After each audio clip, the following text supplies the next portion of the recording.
हम पढ़ने जा रहे हैं कि हमारा जो प्यारा संविधान है ना भैया, हमारे भारत का जो कॉन्स्टिट्यूशन है, इंडियन कॉन्स्टिट्यूशन, उसके कुछ बेसिक फीचर्स जो हैं वो क्या है। वो ऐसे हमारा संविधान जो है फीचर्स से तो भरा पड़ा है, और ये सारे फीचर्स जो हैं इसकी अच्छाई, इसकी मजबूती हैं। तो फिर चलिए कुछ फीचर्स के बारे में हम ज़रूर देखेंगे।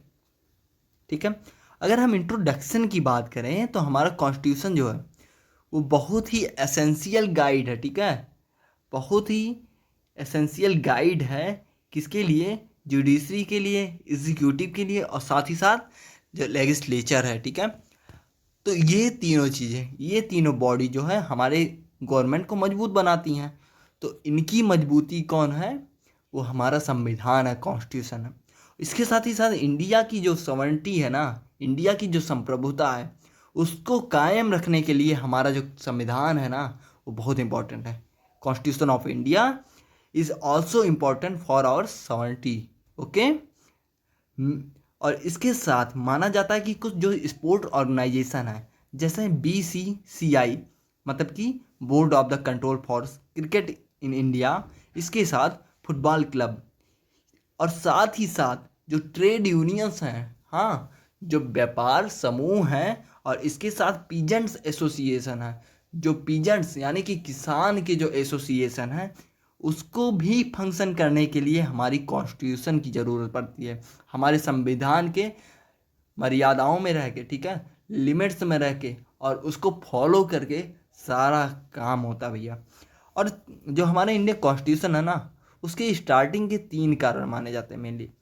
पहला क्या था कि जगह जगह पर आर्म फोर्स जो है वो विद्रोह कर रहे थे। ठीक है, आर्म रिबिलियन या फिर सिविल वार होने लगा था हमारी कंट्री में एक तरह से।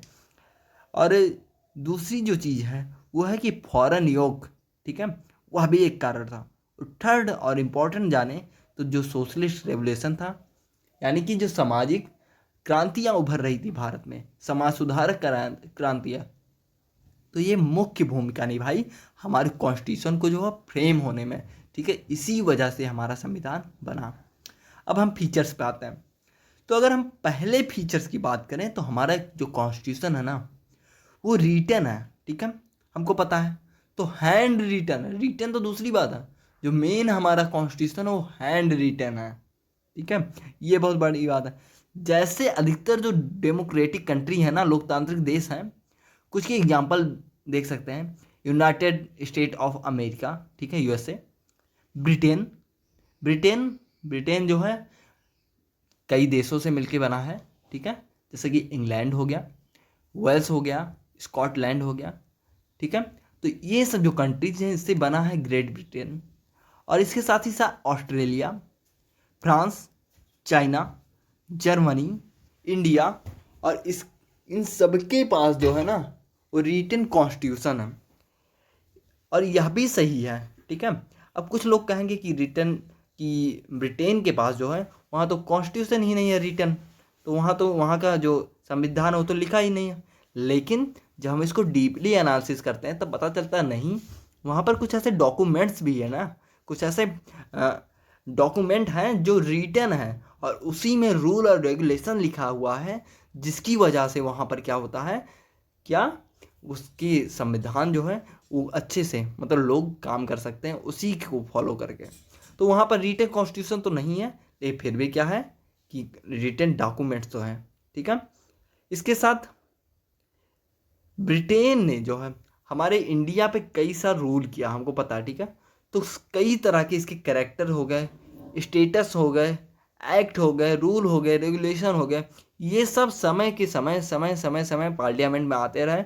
हाँ, और इसके साथ ही हमारे कॉन्स्टिट्यूशन में ऐड होते रहे। तो हमारा जो कॉन्स्टिट्यूशन है ना एक जगह से तो लिया नहीं है, कई जगह से लिखा गया। अगर कोई कहे कि सिर्फ अंग्रेजों द्वारा लिखा गया तो ऐसा कुछ नहीं है। हाँ, अंग्रेज के टाइम के कुछ रूल हो सकते हैं, लेकिन जो है कई जगह से लिया गया हमारा संविधान। ठीक है, और इसके साथ ही साथ इसके जो फादर्स थे ना, इसके जो फाउंडर थे, इन्होंने इसको एक रिटन डॉक्यूमेंट की तरह, डॉक्यूमेंट के साथ साथ एक इम्पॉर्टेंट पॉलिटिकल इंसाइक्लोपीडिया भी बना दिया। ठीक है, दूसरे फैक्ट की बात अगर हम करें तो लॉन्गेस्ट कॉन्स्टिट्यूशन है, मतलब कि आपको जानकर गर्व होना चाहिए कि हमारा जो भारत है ना, इसका संविधान है, ये दुनिया का सबसे बड़ा लिखित संविधान है, ठीक है, रिटन, अभी हमने पढ़ा ना। और इसके जो निर्माता थे ना, फादर थे, इन्होंने हर एक एस्पेक्ट, हर एक आदमी, भारत के कोने कोने में कोई ऐसा नहीं बचा जिसके बारे में इन्होंने सोचा ना हो और उसके बारे में लिखा ना हो, ठीक है। और गवर्नमेंट की सिस्टम जो है हमारे यहाँ बहुत ही गजब तरीके से है। यहाँ पर कोई भी व्यक्ति, ठीक है, कोई भी व्यक्ति, कोई भी सरकार या कोई भी पार्टी अधिक पावरफुल नहीं हो सकता, ना प्रेसिडेंट अधिक पावरफुल होगा। उसके पीछे जो है हमारा जो संविधान है, ठीक है, उसमें ये जो खासियत है, ये जो फीचर्स हैं, वही कारण है। अब हम जानते हैं कि इतना बड़ा लॉन्गेस्ट जो रिटन कॉन्स्टिट्यूशन है, इसका कारण क्या क्या हो सकता है। तो इसके मुख्यतः कुछ कारण हैं, इनके बारे में चलिए हम देखते हैं। ओके, पहले अगर हम खासियत की बात करें, पहले अगर हम कारण की बात करें, तो हमारा जो कॉन्स्टिट्यूशन भैया, हमें पता ही इंडिया जो कंट्री है ना, यहाँ पर क्या है कि प्लूरिस्ट, ठीक है, प्लूरलिस्ट करेक्टर है। इसके साथ ही साथ मल्टी कल्चरिज्म है, ठीक है। इंडिया में, इंडिया की स्टेट जो है, अलग अलग स्टेट के अंदर अलग अलग कल्चर है, संस्कृति है। तो उस हिसाब से हर संस्कृति को बेस्ट देने का प्रयास किया गया। और दूसरी जो चीज़ थी इम्पॉर्टेंट, कि यहाँ पर क्या है, लैंग्वेज हमारा अलग है लोगों से, कास्ट अलग है, रिलीजन अलग है, ठीक है। तो सबको ध्यान में रखना था यहाँ। दूसरा जो लाइन है इसमें, इसका क्या है, ये कह रहा है कि जो इंडिया है, ठीक है, इसने दुनिया का सबसे बड़ा कॉन्स्टिट्यूशन बनाया इनॉर्मिटी को देखते हुए इंडिया के, ठीक है। थर्ड अगर फैक्ट की बात करें, तो इंडिया एक लार्ज कंट्री है और पूरा एग्रेरियन इकोनॉमी है। एग्रेरियन का मतलब कृषि, ठीक है, इकोनॉमी का मतलब आर्थिक व्यवस्था, ठीक है। तो हमारे यहाँ की जो इकोनॉमी है ना, वो पूरी तरीके से एग्रेरियन है, कृषि पे डिपेंडेंट है हमारी इकोनॉमी। प्राइमरी एक्टिविटी में आता है हमारे यहाँ, हर एक जगह वैसे आता है, ठीक है, हमारे यहाँ प्राइमरी एक्टिविटी में कृषि आता है, बहुत ही इम्पोर्टेंट है, ठीक है। तो इन सब चीज़ों को ध्यान में रखते हुए यह चीज़ देखा गया कि जब इंडिपेंडेंस हुआ ना 15 अगस्त 1947 के बाद, क्या हुआ ना कि जैसे एग्रेरियन इकोनॉमी है, तो स्वाभाविक सी बात है यहाँ पर क्या होगा कि और कंट्रीज के हिसाब से थोड़ी प्रॉब्लम हो सकती है मनी को लेकर।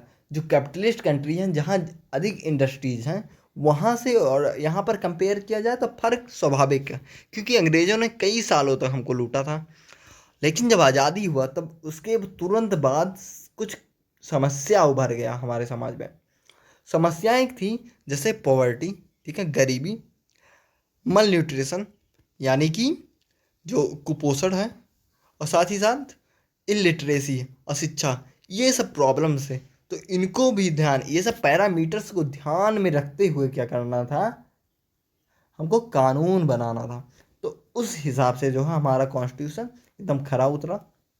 और इसके साथ डायरेक्टिव प्रिंसिपल है ना, जो कोर्ट ऑफ लॉ के द्वारा नॉट इनफोर्सेबल है, कि कोर्ट ऑफ लॉ जो है ना, वो डायरेक्टिव प्रिंसिपल्स को बहुत ज़्यादा इन्फोर्स नहीं कर सकता, तो वह भी हमारे कॉन्स्टिट्यूशन में है। इसके साथ फंडामेंटल राइट जैसी चीज़ें, फंडामेंटल ड्यूटीज़, यह भी मजबूत बनाता हमारी कॉन्स्टिट्यूशन को। और एक इसमें फैक्ट निकल के आ रहा, पांचवा जो है कि 1947 जो था ना, तो 1947 में क्या था कि इंडिया कैसे बना, कई सारी जो प्रिंसली स्टेट्स थे ना, उनसे मिलकर इंडिया बना। तो उन प्रिंसली स्टेट्स ने अपने कुछ रूल्स की डिमांड किए कि उनकी क्या एक स्पेशल व्यवस्था होनी चाहिए। तो कई बार यह भी कारण हो गया इंडिया के लार्ज होने का, ठीक है। और हर व्यक्ति जो है, जो हर प्रिंसली स्टेट था, वो अपना इंटरेस्ट ढूंढ रहा था इस कॉन्स्टिट्यूशन में। इसके साथ कॉन्स्टिट्यूशन जो मेकर्स थे ना, उन्होंने और कुछ चीज़ों पे ध्यान दी कि जैसे हमारे यहाँ जो इंडिया की इकोनॉमी है, उसको कैसे पब्लिक और साथ ही साथ प्राइवेट सेक्टर दोनों में रख कर देखा जाए। क्योंकि वो एक ऐसा समय था ना कि दुनिया में वार चल रहा था, एक तरह से वार। यहाँ पर हम कह सकते हैं किस चीज़ का वार, डायरेक्ट वाला वार नहीं, कि वर्ल्ड वार, वैसे वर्ल्ड वार भी 2 साल पहले ख़त्म हुआ था, लेकिन क्या हुआ था कि वार इस चीज़ का चल रहा था कि मैं कैपिटलिस्ट रहूँगा या सोशलिस्ट रहूँगा। तो कुछ कंट्रीज़ जो थी, जैसे यूएसए हो गया, उसके साथ ही साथ जो ब्रिटेन हो गया, तो कई जो कंट्रीज़ थी वो कैपिटलिस्ट हो रही थी। लेकिन अधिकतर जो कंट्रीज़ थी यहाँ एशिया की, अपर एशिया की, सेंट्रल एशिया की, तो ये क्या था, यूएसए के, यूएसएसआर यानी कि रसिया के अंडर में थी। और ये कंट्रीज़ जो थी, हाँ, वो खुद को सोशलिस्ट कंट्री कह रही थी। ठीक है, तो यह भी एक कारण था। तो इंडिया ने दोनों चीज़ को इक्वल रखा कि प्राइवेट सेक्टर यानी कि कैपिटलिज्म और साथ ही साथ पब्लिक सेक्टर की सोशलिज्म, दोनों को ध्यान में रखा। ठीक है, जो नेक्स्ट पॉइंट निकल के आता है वो है सॉवरेन, डेमोक्रेटिक एंड रिपब्लिक। यानी कि जो इंडिया है ना, इसकी सॉवरेनिटी जो है, इसका पावर है, इसकी संप्रभुता, और इसी वजह से जो है लोग जो हमारे क्या हैं वो सुप्रीम है।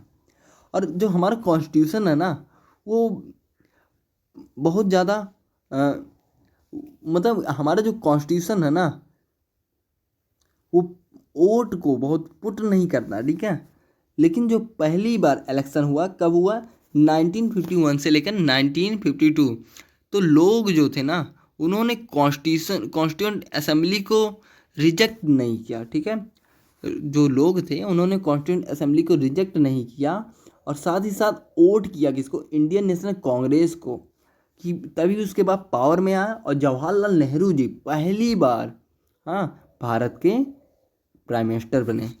और इसके साथ ही साथ इस पार्टी ने हमें पता है कि इम्पॉर्टेंट रोल तो प्ले ही किया था कॉन्स्टिट्यूशन में, हमारे संविधान में, लेकिन फिर भी जो है लोगों के पास जो है अधिकार आया कि वो चूज कर सकते हैं, अपने मन से चूज कर सकते हैं अपनी गवर्नमेंट को। कई लोग दोस्तों कहते हैं कि अगर सरदार वल्लभ भाई पटेल को प्रधानमंत्री बनाया जाता तो अधिक डेवलपमेंट होता। लेकिन आपको बता दें, सरदार वल्लभ भाई पटेल जो थे, उनकी मृत्यु कब हुई थी, 1950 में, 1950 में। और पहला इलेक्शन कब हुआ, 1951 से लेकर 52 में। ठीक है, मतलब 1952 में इलेक्शन हुआ और 2 साल पहले वो एक्सपायर हो गया था, तो उनको प्रधानमंत्री कैसे बनाया जाता।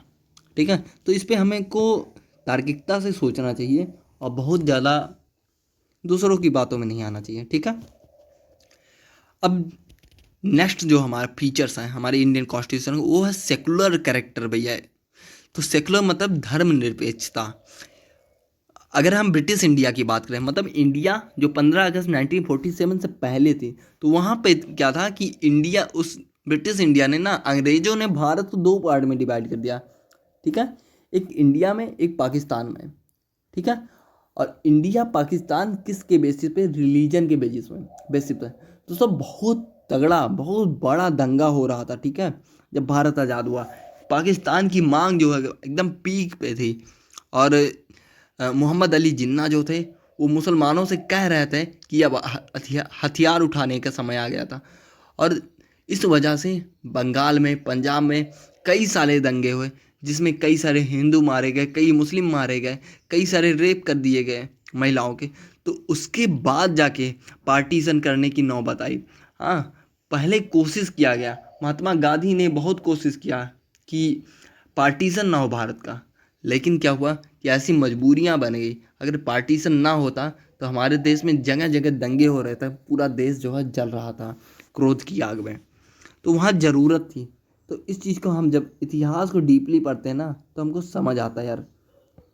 और जो हमारा सेकुलर कैरेक्टर है ना, इतना सब होने के बाद भी इंडिया जो है, उन्होंने क्या कहा कि अंग्रेजों ने, कि इंडिया जो है हिंदुओं का और पाकिस्तान जो है मुस्लिमों का। ठीक है, लेकिन फिर भी पाकिस्तान ने तो खुद को कह दिया कि वो भैया इस्लाम को ही प्रचार प्रसार करेगा, इस्लामिक स्टेट के रूप में खुद को डिक्लेयर कर दिया। लेकिन हमारा प्यारा इंडिया था ना, उसने सारे सारे धर्म को, सभी धर्म को जो है एक साथ लेकर चला।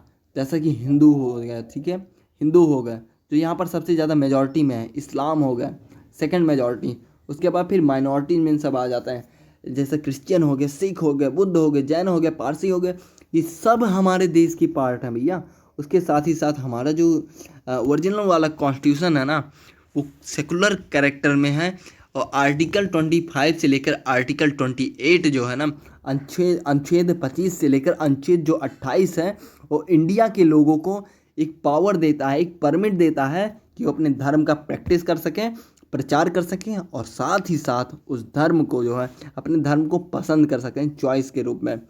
और इंडिया इसके साथ ही साथ लोगों को ये अलाउ करता है कि उनके जो फेस्टिवल्स हैं ना, उसको वो सेलिब्रेट कर सकें, जैसे फेस्टिवल। और साथ ही साथ छुट्टियां भी हमारे यहाँ दी जाती है, रमज़ान में भी दी जाती हैं, तो फिर हमारे दिवाली में भी दी जाती है, अगर होली में दी जाती है तो ईद में भी दी जाती है। तो हर एक त्यौहार में, ठीक है, गुरु पर्व जितने होते हैं उसमें भी दी जाती है, गुरु नानक जयंती में दी जाती है। तो इसके साथ ही साथ महावीर जयंती जो फाउंडर हैं जैनिज्म के, और उसके बाद साथ जो बुद्ध हैं, बुद्ध पूर्णिमा, उसमें भी हमको छुट्टी दी जाती है। क्यों? क्योंकि सभी धर्मों को एक साथ लेकर चलता है हमारा इंडिया। ये हुआ किसी भी व्यक्ति से, हाँ, उस अवार्ड के दौरान, टाइटल प्राइज के दौरान उसको रिलीजियस डिस्क्रिमिनेशन नहीं किया जा सकता।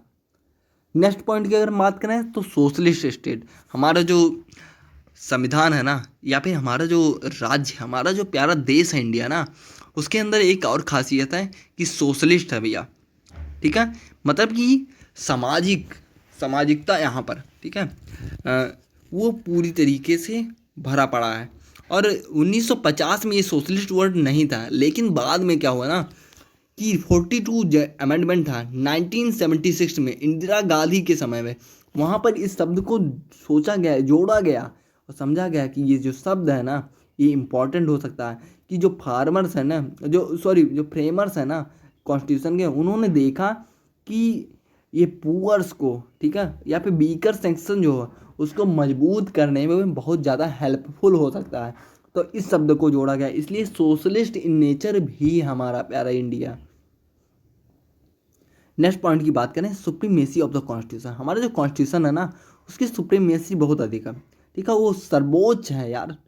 और the constitution of India is supreme in the sense that it has made clear in the various cases interpreted by the supreme court from time to time. और साथ ही साथ समय समय पर जो है सुप्रीम कोर्ट द्वारा ऐसे फैसले लिए जाते हैं कि इसको बढ़िया से बढ़िया कैसे किया जा सके, ठीक है। कई ऐसे केस हुए, जैसे केशवानंद भारती केस, उसमें क्या हुआ, रिसॉल्व करने की कोशिश की गई कॉन्स्टिट्यूशन।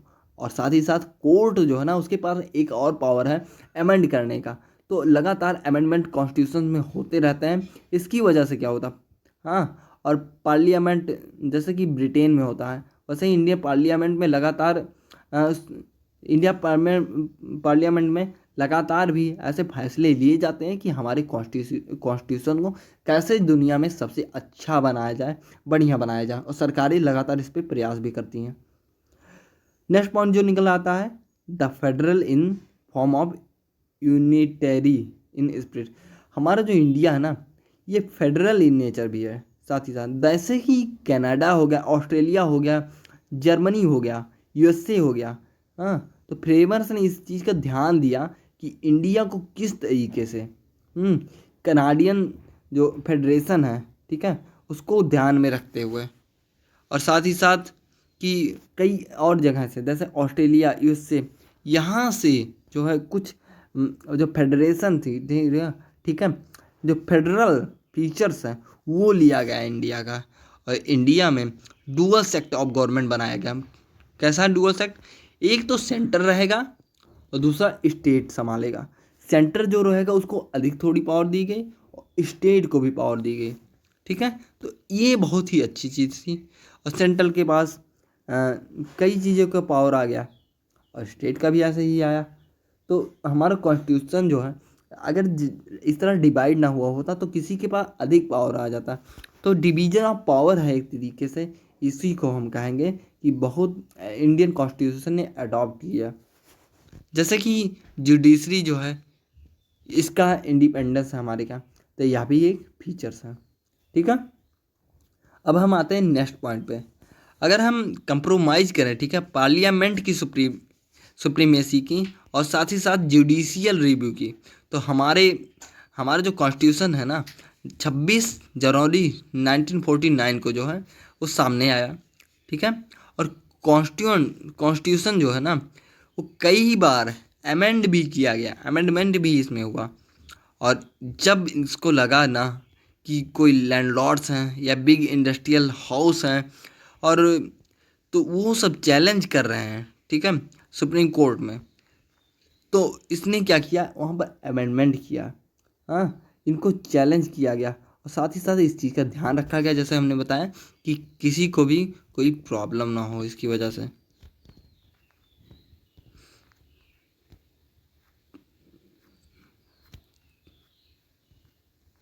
अगर हम नेक्स्ट पॉइंट की बात करें तो फंडामेंटल राइट।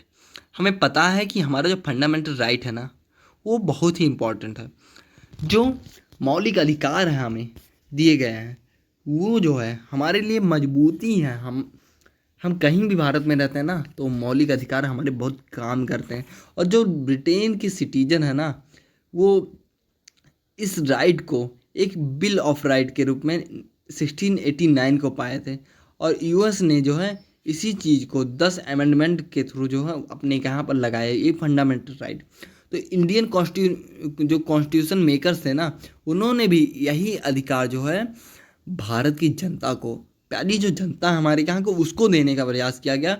इसके साथ ही साथ जो राइट थे, ये ना अधिकार थे, फंडामेंटल राइट, इनका ध्यान दिया गया कि वायलेशन, अगर इन अधिकारों का वायलेशन होगा ना, तो कोई सीधा जो है चैलेंज कर सकता है कोर्ट ऑफ लॉ को, ठीक है। डायरेक्ट अगर आपके फंडामेंटल राइट का उल्लंघन हुआ है ना, उसके साथ छेड़खानी हुई है समझ लीजिए, तो आप सीधा सुप्रीम कोर्ट भी जा सकते हैं। तो 7 राइट शुरू में क्या हुआ, डाला गया फंडामेंटल राइट्स में। उसमें एक और था राइट टू प्रॉपर्टी, आपको थोड़ा अलग बता देता हूँ। लेकिन राइट टू प्रॉपर्टी हटा दिया गया फंडामेंटल राइट से। क्यों?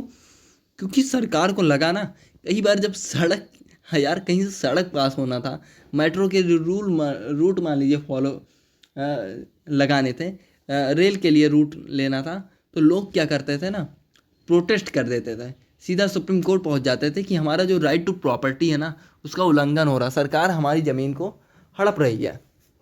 लेकिन बाद में क्या किया गया, इसको हटा दिया गया, क्योंकि सरकार को खुद ही इस चीज़ से प्रॉब्लम होने लगी थी।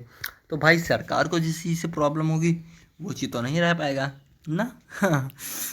तो थर्ड चैप्टर में जो है इंडियन कॉन्स्टिट्यूशन के 7 राइट दिया गया था। और आर्टिकल 12 to 35 जो है, 12 से लेकर 35 अनुच्छेद जो है, वो उसमें आता है right to equality, right to freedom, right against exploitation, right to freedom of religion, right to education and right to culture. और राइट टू प्रॉपर्टी जो है, जो उसको हटा दिया गया था, मैंने बताया। And the right to constitution assembly remedy, कि अगर हमारे कॉन्स्टिट्यूशन का कहीं भी गलत हो रहा है, तो हम इन सब चीज़ों से जो है, इन्हीं 6 फंडामेंटल राइट्स के थ्रू अपने राइट्स को जो है पा सकते हैं, ठीक है। फंडामेंटल ड्यूटीज़ जो हैं कि हमको क्या करना चाहिए, और बहुत ही ज़रूरी है।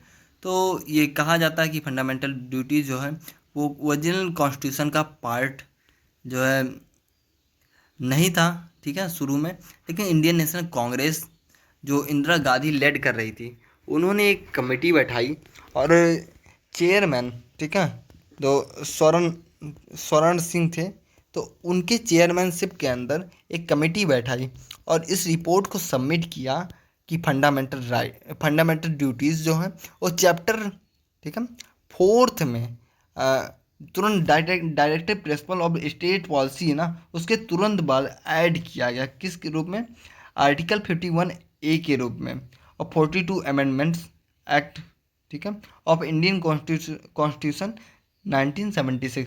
जो 1976 में 42 अमेंडमेंट एक्ट आया ना, उसमें क्या हुआ कि इसको ऐड किया गया, किसको, फंडामेंटल ड्यूटीज़ को, तुरंत कम, डायरेक्टिव प्रिंसिपल्स के तुरंत बाद।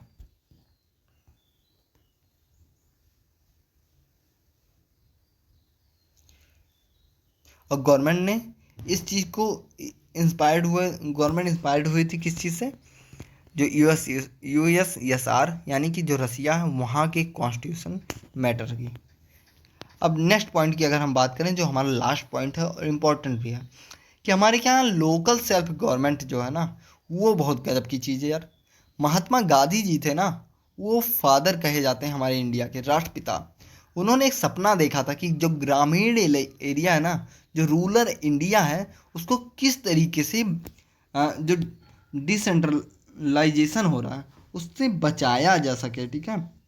और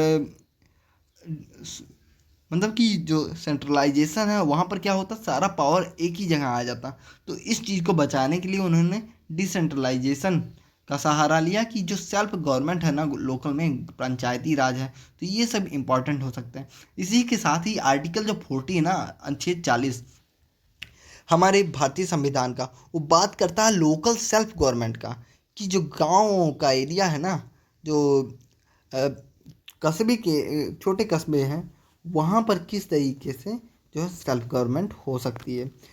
तो इसके साथ ही साथ 1992 में कुछ अमेंडमेंट किया गया, जैसे आर्टिकल 73 और आर्टिकल 74।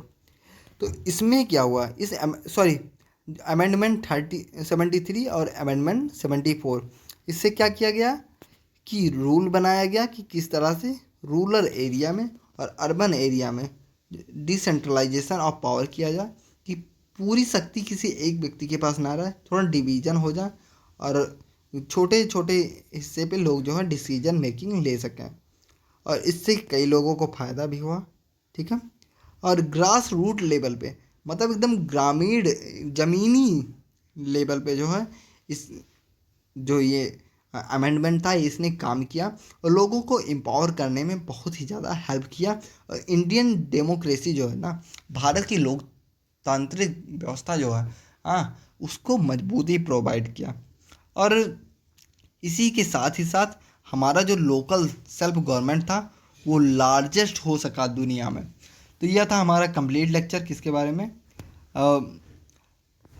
इंडियन कॉन्स्टिट्यूशन के बेसिक फीचर्स के बारे में। आशा करता हूँ आपको अच्छा लगा होगा। अगर आपको अच्छा लगा है तो चैनल को सब्सक्राइब करिएगा। जय हिंद, जय भारत।